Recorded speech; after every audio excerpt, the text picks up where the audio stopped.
how do you see the role of global infrastructure fund managers in helping mobilize the capital that's so badly needed to win the battle against climate change? Right. Thank you so much for giving me the opportunity to be among this distinguished panelists today, and I'm happy to be part as well of any discussion that acts with its seriousness of getting matters developed, not just on ideas entertained, but implemented in the future as well. So I see in the discussion that we have been having here, of course, we're focusing on areas related to climate action, on mitigation that has enormous infrastructure needs. In adaptation, which is basically about investment in resilient infrastructure, we have as well the water management systems that are taking a lot of attention, a bit late in the game, but now there is more recognition of the importance of water management and water system more than ever before. We just need to simplify that water for adaptation is like energy for mitigation. And there will be as well opportunities in the investments in infrastructure of industry, especially in the hard-to-abate industry and its supply chains as well. That would be a recognized opportunity.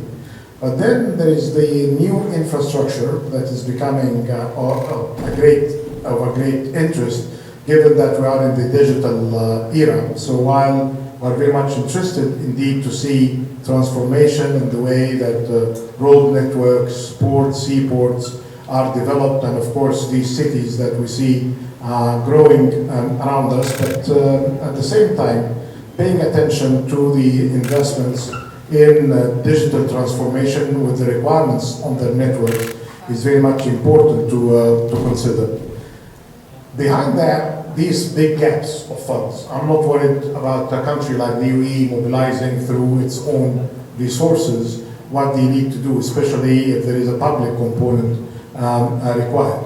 It's more a big question for the rest of the developing economies and emerging markets with gaps of funds, and we refer now to a couple of reports, one for the G20 developed by Professor Singh and Professor Summers, and the other one that was ahead of it in terms of assessing the gaps, the one that was developed with the contributions of Nick Stern and Vera Songwi and a group of researchers and economists around the world. It's basically telling us that we need to do better in mobilization of funds and finance, and the gaps are requiring the following: that finance from the bilateral sources, say like concessional finance coming from DFID UK, and it's like around the world, that needs to be doubled.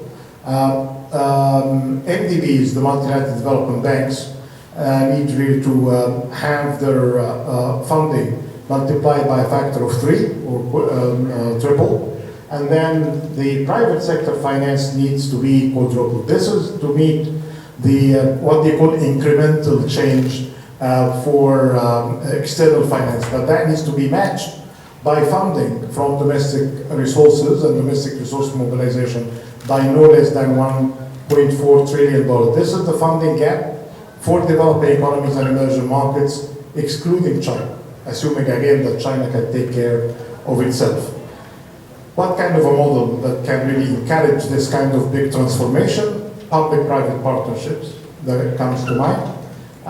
Preventing public financial institutions from crowding out the private sector, and that should start by giving ideas and updates to governments on how to invest better, and for the governments not to be assisted by bad policies or bad approaches to infrastructure finance by the multilateral development banks. And as I was saying in a previous session today, and in this very topic, that it could be able to start to stop the harm by crowding, to stop the harm of crowding out, which is encouraged in many cases, unfortunately, by some of the multilateral development banks. They see that.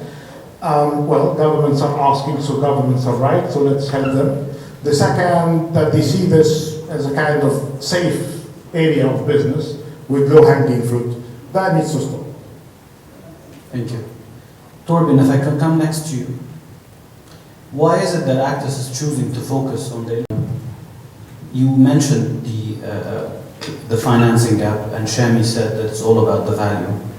The IEA predicts that 3 times more capital needs to flow into climate resilience-focused sectors between now and 2030. That's in less than 7 years from now, to be able to keep 1.5 degrees alive.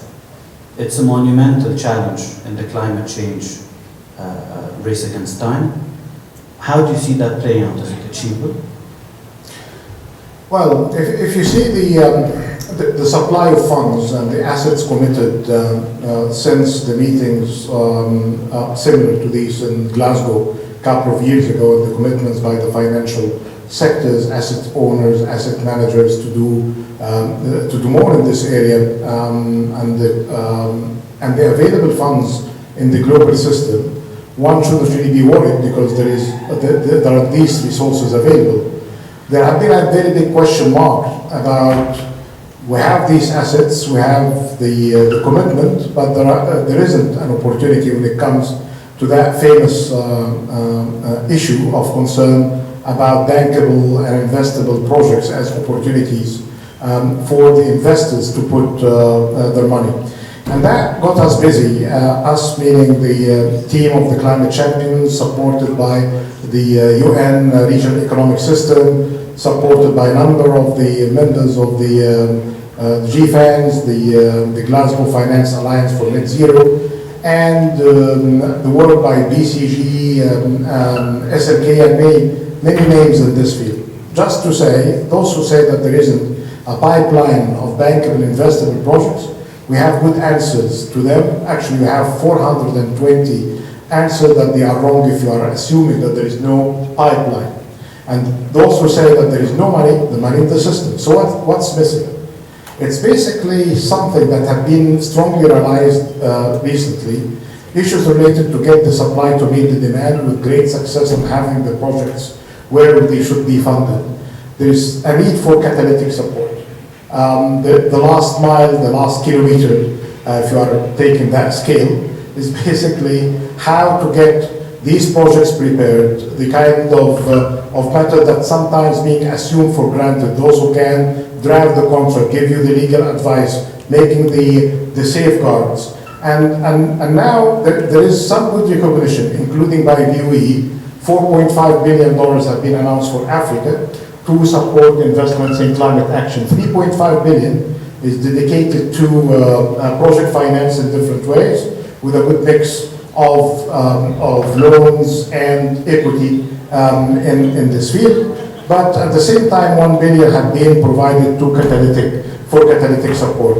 When His Highness Sheikh Mohammed bin Zayed announced the $30 billion of Altera, the good news is, yes, the money is there, 30 billion, but within this good amount of funds committed, $5 billion for catalytic support. So there is a great deal of realization of this absent but very important area of support. So our commitment from the GFAN side, from the climate champion side, is to keep building the pipeline of bankable, not just bankable, investable projects. And I'm happy that during this COP, there have been some good announcements by 20 projects of our pipeline with investments of around $1.2 billion, and ranging from a couple of $1 million projects like the projects in Kenya and Rwanda for maintenance of batteries for electric bikes, to hundreds of millions of opportunities of investments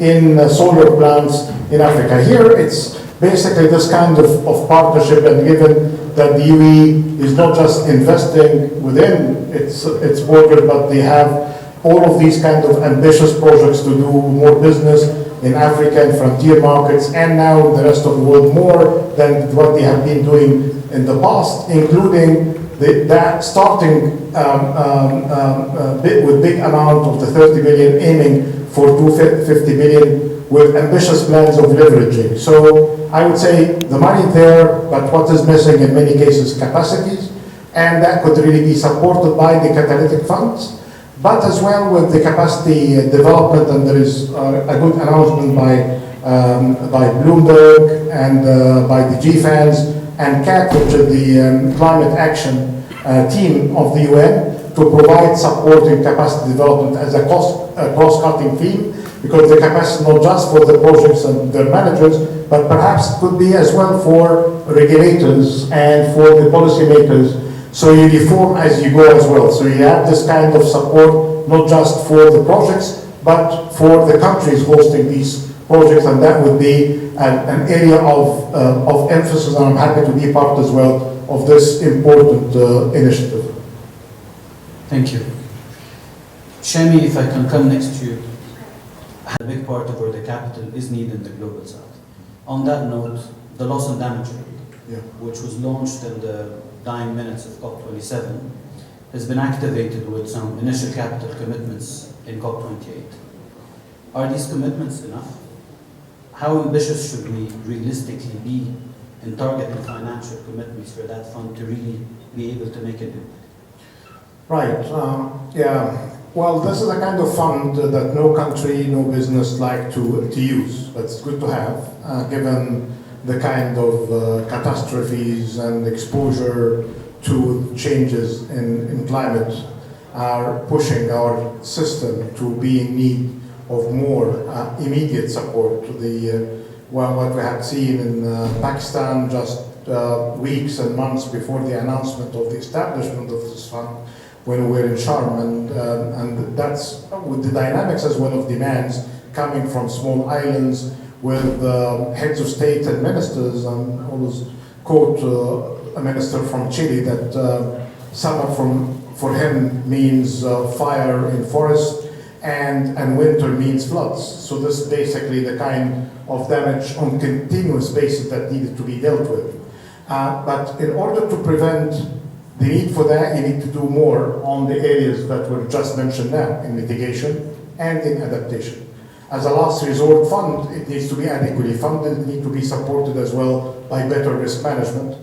The good thing, last minute decision in Sharm was first minute decision in Dubai, from the establishment to the operationalization, but that took 1 year of hard work by teams pushing for the recommendations to be accepted, and now we have a home for it, which is the World Bank as a temporary home, and they know how to do surveys and how to assess damages. But what's being contributed so far is the millions of hundreds of dollars are just to make that fund operational.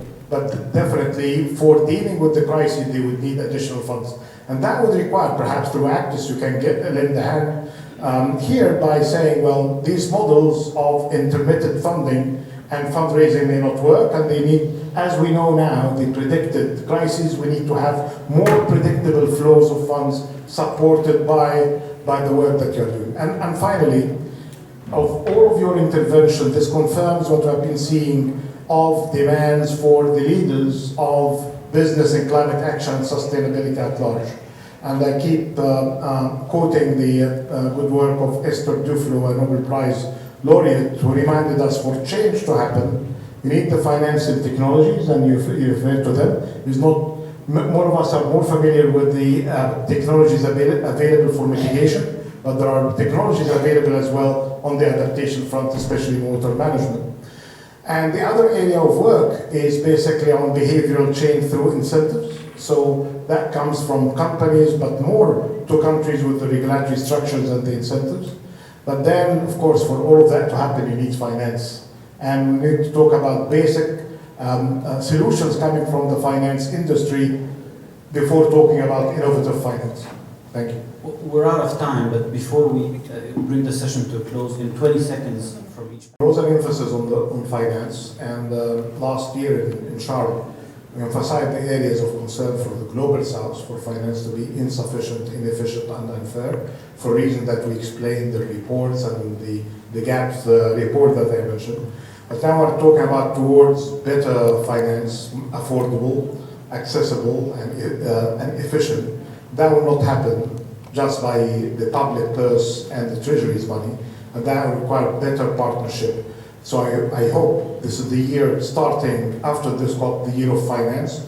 So the overall framework of public-private partnerships, mobilizing money from domestic and external resources, need to be really activated, because we need to know more about how it works in different jurisdictions, yes, but what we need to know more is basically how to monitor the promises and the pledges for that to flow where it should.